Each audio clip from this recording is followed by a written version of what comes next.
You ask Tiger to solve. This deals with linear equations with one unknown. The final result is u equals -7. Let's solve it step by step. Group all constants on the right side of the equation. Subtract 6 from both sides. Simplify the arithmetic.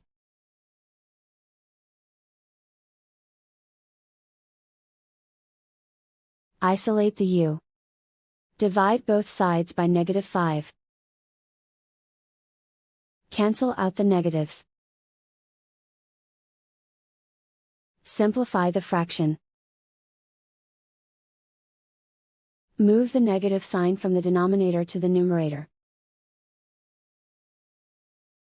Find the greatest common factor of the numerator and denominator.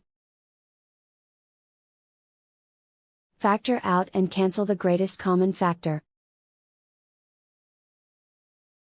And so the final result is u equals -7.